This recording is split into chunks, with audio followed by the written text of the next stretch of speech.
Derek walker Oxford Bible church का pastor हूं और इस मुख्तसर सीरीज में हम इलाही इदारों के इस इंतहाई अहम मौजू का मुतालिया कर रहे हैं। खुदा के तमाम इख्तियारात हैं और वो इस दुनिया पर मुंतखब करदा इख्तियारात के जरिए हुकूमत करता है और वो अपने इख्तियारात को इंसान के साथ बांटता है और वो इंसान को मुंतखब करता है। और फिर देखें कि ये 7 इलाही इदारों के जरिए होता है। इनमें से हर एक अपना इख्तियार रखता है और जिंदगी में अच्छा गुजर बसर करने के लिए हमें इन इख्तियारात को समझने की जरूरत है जो खुदा ने मुख्तलिफ इलाही इदारों के जरिए रखे हैं, और हमें नाफरमानी की रूह के खिलाफ तैयार रहने की जरूरत है। और अजीजों, ये वो रूह है जो शैतान की तरफ से आती है, जो कि खुद नाफरमान है।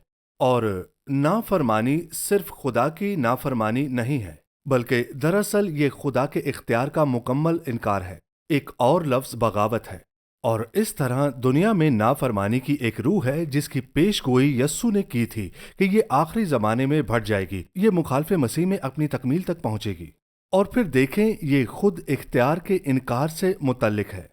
ये इख्तियार को मसला समझता है, हालांकि इस दुनिया का असल मसला इंसानी दिल में गुनाह से है, हर इंसानी दिल में। और इस तरह इलाही इदारे मुख्तलिफ इख्तियारात के इलाके हैं। ये वाकई समझने में मदद करता है कि ये क्या हैं, ताकि हम इन इलाही इदारों के साथ सही तरीके से ताल्लुक रख सकें और इनकी हमायत करें और इनकी इज्जत करें।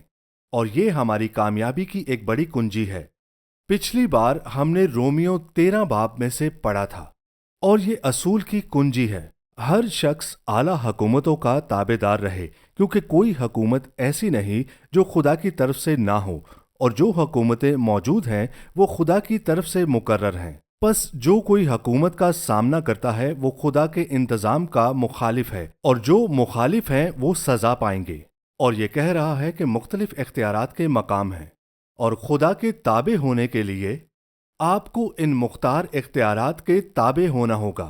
इनमें 7 हैं, 7 मकाम जो खुदा के कलाम में दिए गए हैं। पिछली बार जो हमने सबसे पहले देखा वो आज़ाद मर्जी है। खुदा ने हमें अपनी सूरत पर बनाया, जिसका मतलब है कि खुदा खुद मुख्तार है, लिहाजा उसने हम में से हर एक को अपनी जिंदगी अपने माहौल पर एक दर्जे की खुद मुख्तारी या इख्तियार सौंपा। उसने हमें ज़मीन पर हुकूमत दी और इसी तरह हमें अपनी जिंदगी पर यह इख्तियार हासिल है, और खुदा इसका एहतराम करता है। हम इसे आज़ाद मर्जी कहते हैं। खुदा हमारी आज़ाद मर्जी का एहतराम करता है, लेकिन हम अपनी मर्जी के जवाबदेह होंगे। और दूसरा इख्तियार इलाही इदारे, अगर आप चाहें तो इस आज़ाद मर्जी की बुनियाद पर तामीर किए जाएंगे, और यही कुंजी है और यही इसकी बुनियाद है। जब वो सही तरीके से काम कर रहे होते हैं, आज़ादी और आज़ाद मर्जी की हिफाजत के लिए मौजूद हैं और एक मुंज़म और अमन का माहौल तख्लीक करते हैं, ताकि हम अपनी जिंदगियों को जीने की आज़ादी हासिल कर सकें। तो फिर देखें, दूसरा इलाही इदारा, जो कि दूसरा इख्तियार है जो खुदा की तरफ से मुतारिफ कराया गया, वो काम है। और यकीनन काम की जगह पर भी अथॉरिटी होती है। मुलाजमीन, अजर, वो खादमों और मालिकान के बारे में भी बात करते हैं। तो ये इख्तियार काम की जगह पर भी मौजूद है। अब काम कुछ ऐसा है जो गिरने से पहले भी मुतारिफ कराया गया था। पहले 4 इलाही इदारे इंसान के गुनाह करने से पहले, गिरने से पहले मुतारिफ कराए गए थे।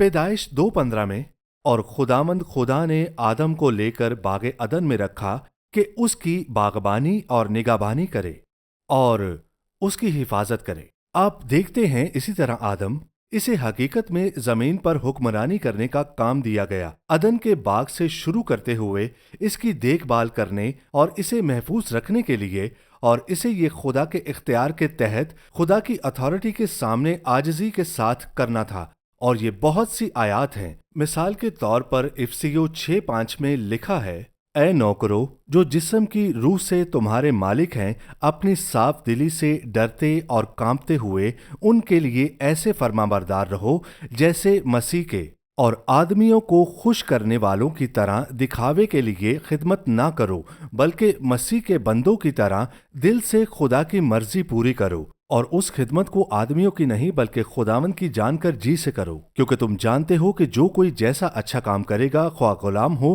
ख्वाह आजाद, खुदावन से वैसा ही पाएगा। दूसरे अल्फाज में वो ये कह रहा है कि आपको ये समझना होगा कि आपके काम पर जो आपका मुख्तार है या जो भी आपके ऊपर है, उनकी अथॉरिटी, क्योंकि ये एक इलाही इदारा है, इनकी अथॉरिटी आखिरकार खुदा से ही आती है। और जब आप इनके सामने आजिज़ी करते हैं और इनके साथ सही ताल्लुक रखते हैं, तो आप खुदा के साथ सही ताल्लुक रखेंगे। आप इनके खिलाफ नहीं हो सकते, क्योंकि आप खुदा के खिलाफ नहीं हैं, क्योंकि वो खुदा की अथॉरिटी को लेकर चल रहे हैं। गौर करें, वो खुदा के इख्तियार को लेकर चल रहे हैं, और यही मसीह आपसे कहता है। आप वाकई मसीह के सामने झुक रहे हैं और आप उसकी मर्जी को पूरा कर रहे हैं। और यही बात हम कुलसियों 3 बाब उसकी 22 से 24 आयात में देखते हैं, और फिर पहला तमोथियस 6:1 में, और पहला पतरस 2 बाब उसकी 18 से 20 आयात तक। और इन हवालों में ये वाकई कहा जा रहा है कि यहां तक कि आपके साथ सही सलूक ना किया जाए, तो ये नहीं कहता कि आपको अपना नुक्ता नजर पेश नहीं करना चाहिए, बल्कि वो कह रहा है कि आपको समझना चाहिए कि आपको इस इख्तियार के सामने झुकना चाहिए, और यही लोग मुश्किल में पड़ सकते हैं। देखें, ये लोग मुश्किलात का सामना कर सकते हैं, क्योंकि हमें समझना चाहिए कि इख्तियारात नाकिस हो सकते हैं, लेकिन हमें फिर भी इस इख्तियार को देखना और इसके सामने झुकना है। और फिर देखें, यही दूसरा इलाही इदारा है। और फिर तीसरा इलाही इदारा शादी है। पैदाइश 2 बाब में इसका जिक्र है, लेकिन आए इससे पहले हम पैदाइश 1:27 पर नजर डालते हैं। ये कहता है, और खुदा ने इंसान को अपनी सूरत पर पैदा किया, खुदा की सूरत पर उसको पैदा किया, नर और नारी उनको पैदा किया। तो यहाँ कुछ और है जो खुदा ने कायम किया। जिन्स की तारीफ वो अपनी तख्लीक के जरिए जिन्स की वजाहत करता है, और फिर बिलाशुबा पैदाइश 2 में वो शादी तख्लीक करता है। और खुदावंद खुदा ने कहा कि आदम का अकेला रहना अच्छा नहीं, मैं उसके लिए एक मददगार उसकी मानिंद बनाऊंगा।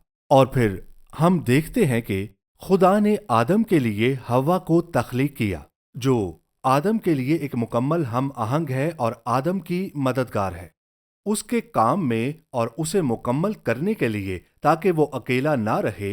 वो इसकी तन्हाई खत्म कर देती है, वो इसे मुकम्मल करती है, वो इसकी रूह की साथी बन जाती है, और यकीनन वो एक जिस्म बन जाते हैं, और दोनों मिलकर बच्चों के पैदा करने की सलाहियत रखते हैं। देखें, खुदा ने उनको ये बरकत दी कि वो दोनों मिलकर बच्चे पैदा करें, और इस तरह ये 3 सतहों पर है। रूहानी तौर पर वो इसकी जिंदगी में, इसकी बसीरत में शामिल होती है, उसकी भलाई में, उसकी तकमील में मदद करने के लिए। वो इसकी तन्हाई का जवाब है, जो कि इसे एक रूहानी साथी के तौर पर मुकम्मल करती है, और यकीनन जिस्मानी तौर पर मिलकर वो एक बन जाते हैं। और इस तरह खुदा ने उनको ये बरकत दी कि वो मिलकर रहें। और अब मैं 23वीं आयत को पढ़ता हूं।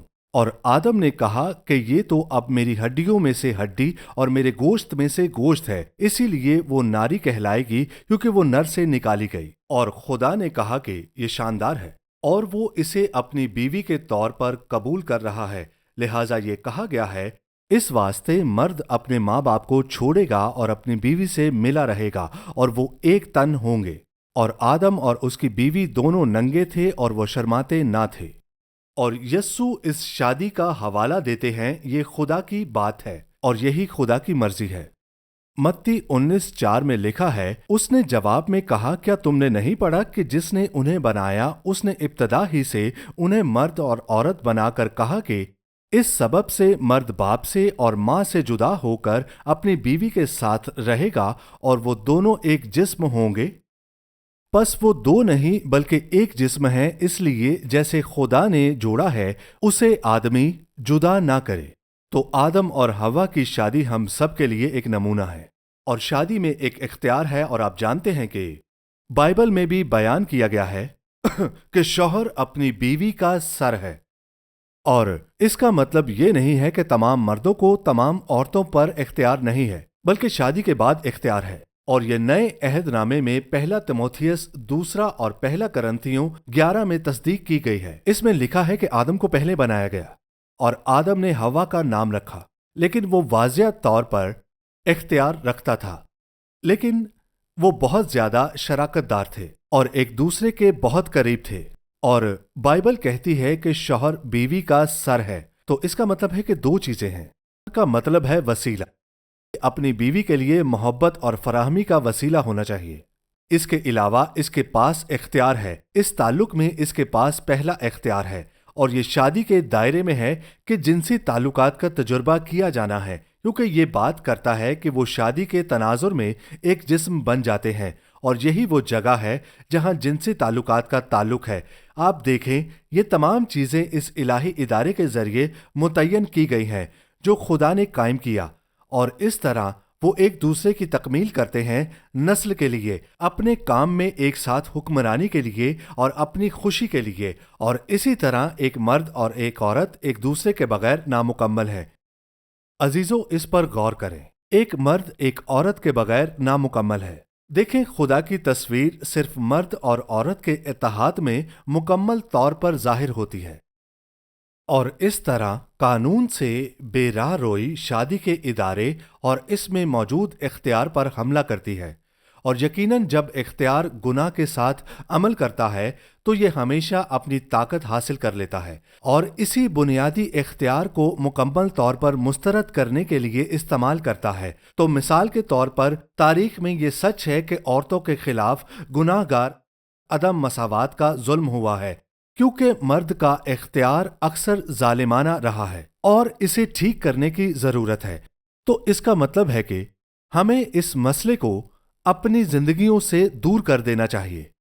और इसीलिए जो होता है वो ये है कि लोग माशरे में मर्द और औरत के दरमियान खास तौर पर इनके किरदारों में किसी भी फर्क को मुस्तरद कर देते हैं, और ये एक गलती है, क्योंकि खुदा ने अपने कानून को नहीं बदला और इसलिए वहां इख्तियार है। शादी में इख्तियार को मुस्तरद करना कानून से बेरारोई और नाफरमानी है। देखें, अब एक मर्द के पास वो इख्तियार है, वो चाहे या ना चाहे, इसे आप इस तरह देख सकते हैं। गैर मुनसिफाना है कि इसके पास इख्तियार है। इख्तियार रखने का मतलब है कि आप खुदा के सामने जिम्मेदार और जवाबदेह हैं, और इख्तियार को हमेशा खुदा के सामने इन लोगों से ज्यादा सख्ती से जांचा जाता है जो इस इख्तियार के तहत हैं। तो हमने देखा है कि इस इख्तियार को बड़ी सख्ती से जांचा जाता है।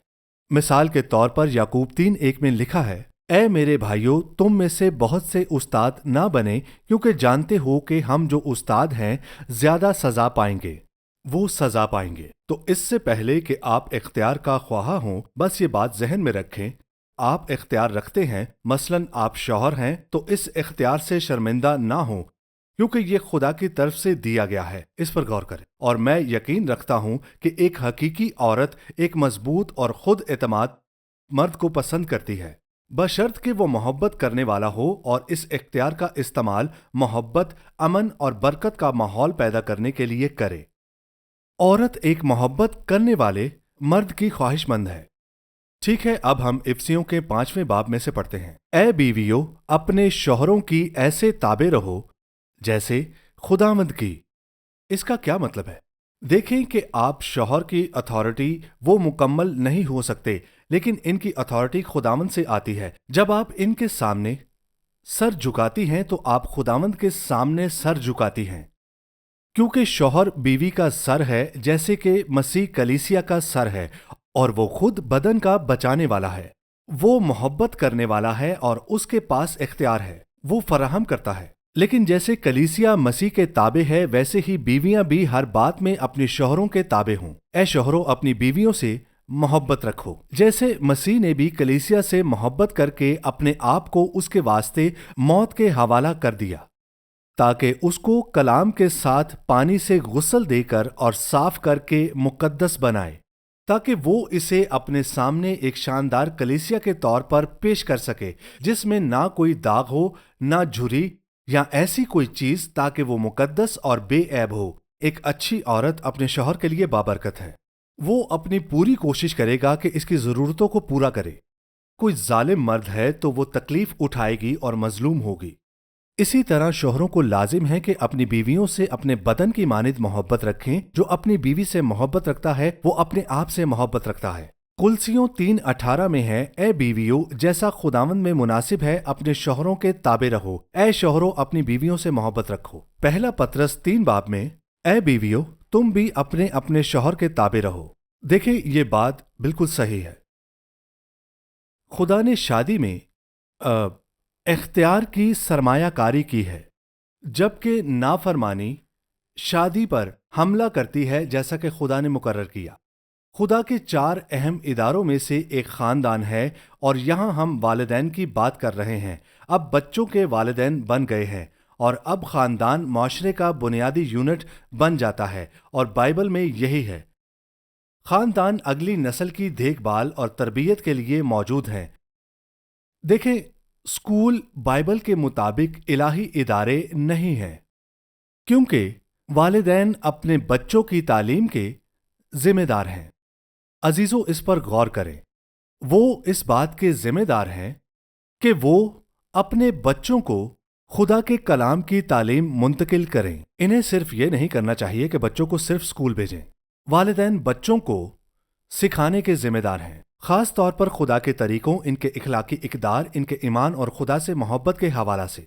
اور خاندان والدین کی آخری ذمہ داری ہے۔ اب دیکھیں، اسکول واقعی مکمل طور پر درست ہیں، لیکن جب میں ایک استاد تھا تو مجھے سکھایا گیا کہ یہ ایک مسیحی اور ببلیکل خیال ہے کہ اسکول والدین کی جگہ کام کرتے ہیں، یعنی اساتذہ اور اسکول والدین کی جگہ کام کرتے ہیں۔ دوسرے الفاظ میں، والدین اپنے بچوں کی تعلیم کے کچھ کام اسکول کے سپرد کر رہے ہیں، لیکن اسکول والدین کی جگہ کام کر رہے ہیں۔ دیکھیں، اسکول والدین کی جگہ کام کرتے ہیں، تکنیکی طور پر والدین کے اختیار کے تحت۔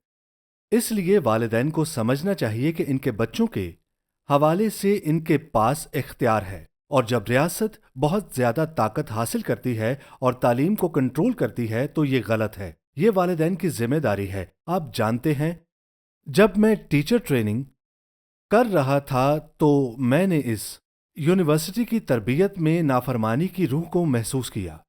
اور دیکھیں، پہلے سیمسٹر میں یونیورسٹی کی تربیت میں نافرمانی کی روح کو محسوس کیا۔ پہلے سیمسٹر میں بجائے اس کے کہ مجھے یہ سکھایا جائے کہ کلاس روم کو کیسے منظم کرنا ہے، ہمیں لبرل فلسفے سے بھر دیا گیا اور یہ بتایا گیا کہ بچوں پر اختیار استعمال کرنا غلط ہے، اور یہ انسانی فلسفہ انکار کرتا ہے، اور بائبل کہتی ہے کہ ہم سب گناہ میں پیدا ہوتے ہیں، لیکن دنیاوی سوچ کہتی ہے کہ یہ سب فضول ہے۔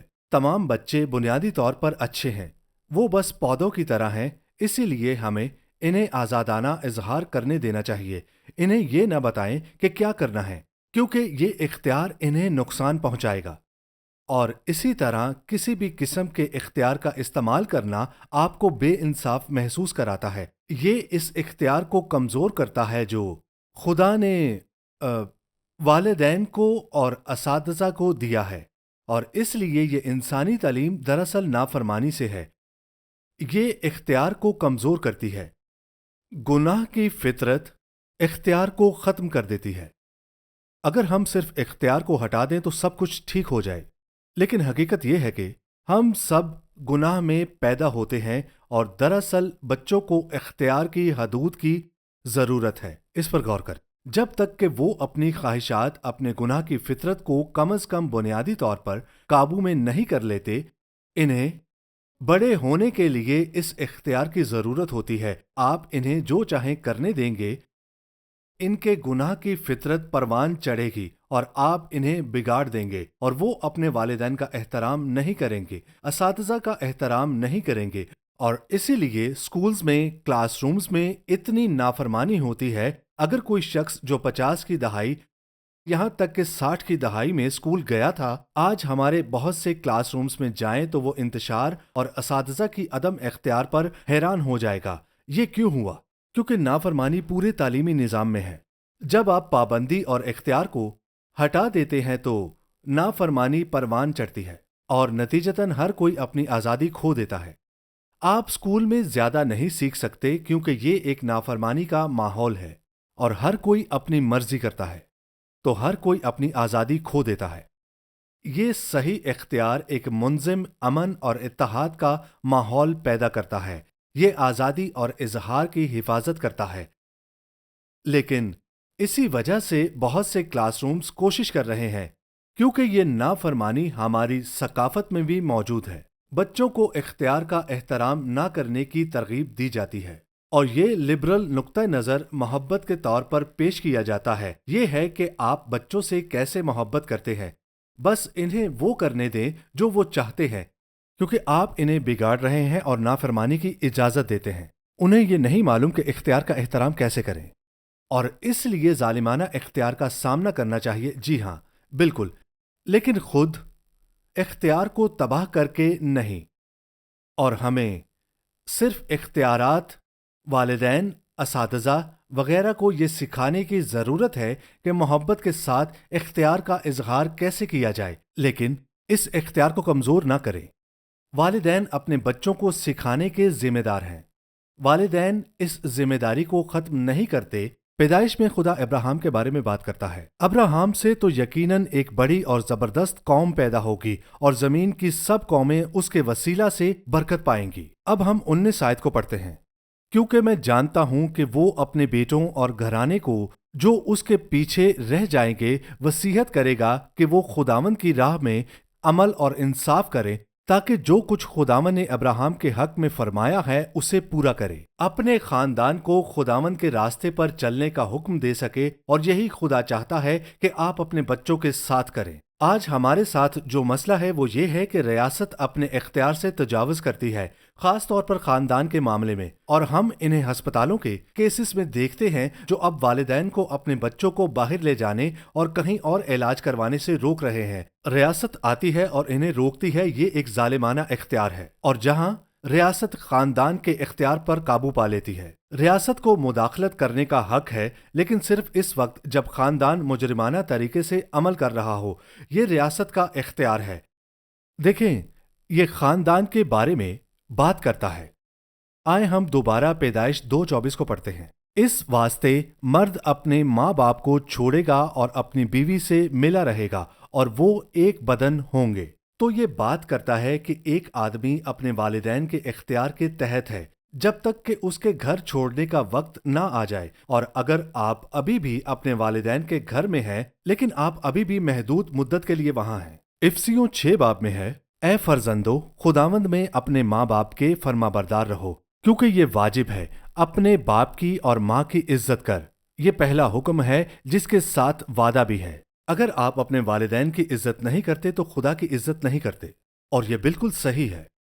ये फर्माबरदारी है। अपने बाप की और माँ की इज्जत कर, ये पहला हुक्म है जिसके साथ वादा भी है। अजीजो, गौर करें, अपने माँ बाप की इज्जत करें ताकि तेरा भला हो और तेरी उम्र जमीन पर दराज हो। अपने इख्तियार का सही इस्तेमाल करो। अपने बच्चों को गुस्से में ना लाओ। इनसे तवक्को ना रखो कि वो बालिगों की तरह बर्ताव करें, जबकि वो सिर्फ बच्चे हैं, बल्कि इन्हें खुदावंद की तरबियत और नसीहत में बड़ा करो। और इस तरह वालिदैन, आपके पास इख्तियार है। आपके पास खुदा का दिया हुआ इख्तियार है। इस इख्तियार से शर्मिंदा ना हो, दुनिया की रूह के जाल में ना फंसे जो आपको ये महसूस कराती है कि आप जालिम हैं। और आप जानते हैं, बल्कि मैं ये कहूँगा, जैसे हम इसको ख़त्म करते हैं कि तमाम अथॉरिटीज़ को खुदा की तकदीस करनी चाहिए, इन्हें वाजिया करना चाहिए और वालिदैन को ये करना चाहिए कि आप एक आला अथॉरिटी के सामने जवाबदेह हैं। आप खुदा के सामने जवाबदेह हैं। आप ये दावा नहीं कर रहे कि आपके पास इलाही ताकत और इलाही अथॉरिटी है, सिर्फ खुदा के पास वो है। और अगर आप इस तरह बर्ताव करना शुरू कर देते हैं तो आपकी अथॉरिटी खत्म हो जाएगी। आपको नाफरमान नहीं बनना चाहिए। अपने इख्तियार के साथ बदतमीजी ना करें। आपका इख्तियार आपको जो चाहे करने का हक नहीं देता। अपने इख्तियार से शर्मिंदा ना हो। लेकिन अगर आप खुदा की गलत नुमाइंदगी करते हैं, अगर आप अपने बच्चों के साथ गैर मुनसिफाना सलूक करते हैं, तो माफ़ी मांगने में शर्मिंदा ना हो। کیونکہ آپ انہیں یہ بتا رہے ہیں کہ آپ ایک اعلیٰ اختیار کے تحت ہیں۔ دیکھیں، میرا مطلب ہے کہ خدا کی نمائندگی کرنے کے لیے مقرر ہوں اور اس میں ناکام نہ ہوں۔ آپ اپنے بچوں کو بتائیں کہ آپ خدا کے اختیار کے تحت ہیں۔ یہ آپ کی فطرت کا حصہ نہیں ہے اور آپ کو خدا کی نمائندگی کرنی ہے۔ اگر وہ یہ سمجھتے ہیں تو آپ کا اختیار بڑا ہو جائے گا، کیونکہ وہ یہ سمجھنا شروع کریں گے کہ انہیں آپ کے سامنے اور خدا کے سامنے فرما بردار رہنا ہے۔ اگر وہ ایسا نہیں کرتے تو خدا کے ساتھ بغاوت کرتے ہیں، اور یہی اختیار آپ کو جواب دہ بناتا ہے۔ لہٰذا جب آپ ناکام ہوں تو آپ معافی مانگیں گے، تو اس سے آپ کی عزت میں اضافہ ہوگا۔ خدا کو مقدس بنا کر آپ ان کی نظروں میں اپنے اختیار کو بڑھائیں گے، اور وہ یہ سمجھیں گے کہ خدا اختیار کا آخری منبع ہے۔ آپ انہیں اختیار کے بارے میں ایک بہت اہم سبق سکھا رہے ہوں گے، لہٰذا ہمیں اپنے اختیار کو عاجزی کے ساتھ رکھنا چاہیے۔ ہم نے پہلے چند الہی اداروں جیسا کہ آزاد مرضی، دوسرا کام، تیسرا شادی اور خاندان کے بارے میں بات کی ہے، اور یہ وہی الہی ادارے ہیں جو فرمانبرداری کے ذریعے ہمارے پاس آئے۔ اگلی بار ہم دیکھیں گے کہ انسان کے گناہ میں گرنے کا نتیجہ کیا ہے، اور اگلے دو الہی ادارے جو اس کے نتیجے میں آئے تاکہ اس شر کو روکنے میں مدد ملے جو انسان کے گناہ کی وجہ سے آیا۔